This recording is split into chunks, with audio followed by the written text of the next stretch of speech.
الاخبار media کے معزز ناظرین، قطر کے سابق امیر شیخ حمد بن خلیفہ آل ثانی 74 برس کی عمر میں انتقال کر گئے۔ ان کے انتقال کی اطلاع قطر کی سرکاری خبر رساں ایجنسی نے دی، تاہم فوری طور پر وجہ وفات نہیں بتائی گئی۔ شیخ حمد بن خلیفہ آل ثانی 1995 سے 2013 تک قطر کے امیر رہے۔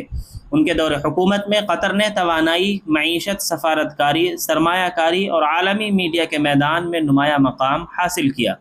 2013 میں انہوں نے رضاکارانہ طور پر اقتدار اپنے صاحبزادے اور موجودہ امیر تمیم بن حمد آل ثانی کے سپرد کر دیا، جو خلیجی ممالک کی تاریخ میں ایک غیر معمولی اقدام سمجھا جاتا ہے۔ اللہ رب العزت مرحوم کی مغفرت فرمائے، کوتاہیوں سے درگزر فرمائے، خدمات کو قبول فرمائے اور جنت میں اعلیٰ مقام سے نوازے۔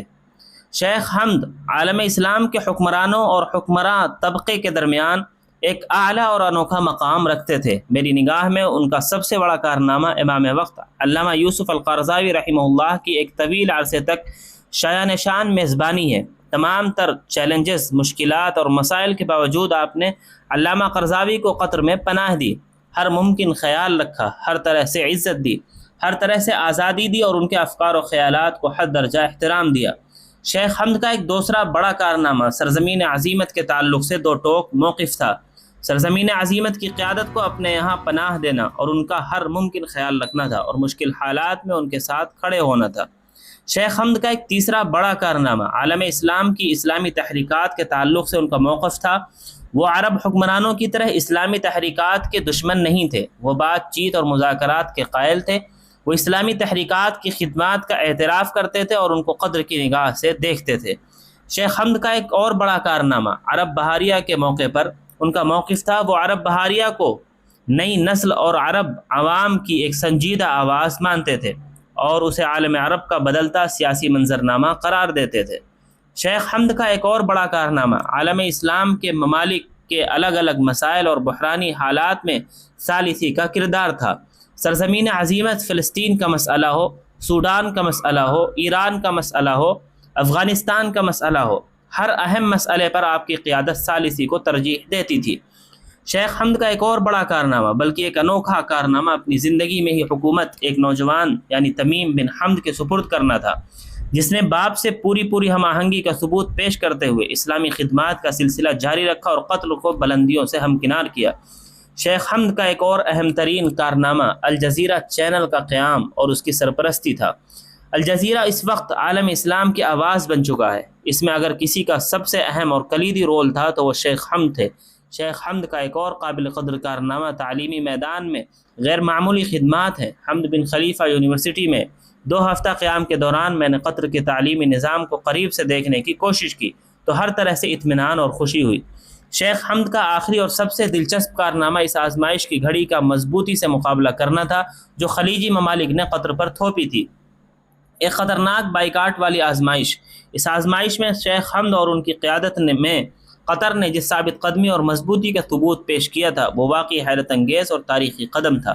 شیخ حمد اپنے خیالات کا اظہار کھل کر کیا کرتے تھے۔ مختلف سیاسی امور پر ان کی تحریروں سے میں نے بھرپور استفادہ کیا، خاص طور سے ایران امریکہ جنگ سے متعلق ان کے مواقف پڑھنے سے تعلق رکھتے تھے۔ یہ کچھ برجستہ سطور تھیں جو انتقال کی خبر دیکھتے ہی ذہن میں آ گئی۔ مختصر یہ کہ شیخ حمد ایک انوکھی شخصیت کے مالک تھے، حکمرانوں کے درمیان بھی انوکھے اور عربوں کے درمیان بھی انوکھے۔ یہی وجہ ہے کہ میں انہیں ایک تحریکی بادشاہ کہا کرتا تھا۔ ناظرین، یہ مکمل تحریر ہے ابوالعلا سید سبحانی صاحب کی۔ ناظرین، وہیں دوسری طرف برطانیہ میں 11 بہنوں کے اسلام قبول کرنے کی خبر نے سوشل میڈیا پر توجہ حاصل کی ہے۔ ایک نئی رپورٹ کے مطابق برطانیہ میں اسلام قبول کرنے والے افراد میں تقریباً 75% خواتین شامل ہیں۔ یہ رجحان مختلف حلقوں میں دلچسپی کا باعث بنا ہوا ہے، جہاں بہت سی خواتین اپنے ذاتی مطالعے، تحقیق اور روحانی جستجو کے بعد اسلام قبول کرنے کا فیصلہ کر رہی ہیں۔ وہیں ناظرین، 2 دن پہلے ایک افسوسناک خبر سامنے آئی کہ مسجد اقصیٰ میں خطبہ جمعہ کے فوراً بعد اسرائیلی فورسز نے مفتی اعظم شیخ محمد حسین کو گرفتار کر لیا۔ اسرائیلی فوج نے نماز جمعہ کے بعد مسجد اقصیٰ کے خطیب اور مفتی اعظم کو گرفتار کر لیا۔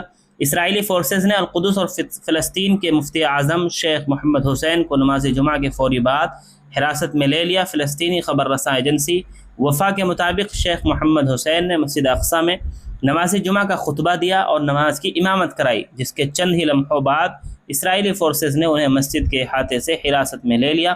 عینی شاہدین کا کہنا ہے کہ اسرائیلی اہلکار نے شیخ محمد حسین کو گھیرے میں لے کر نامعلوم مقام پر منتقل کر دیا۔ فوری طور پر یہ واضح نہیں ہو سکا کہ انہیں کس الزام کے تحت گرفتار کیا گیا ہے اور انہیں کہاں منتقل کیا گیا ہے۔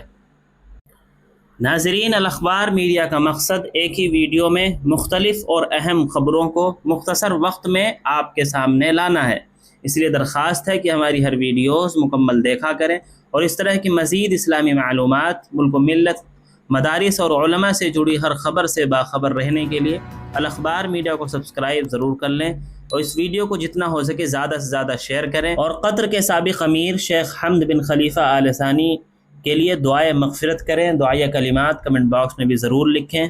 جزاکم اللہ، والسلام علیکم ورحمۃ اللہ وبرکاتہ۔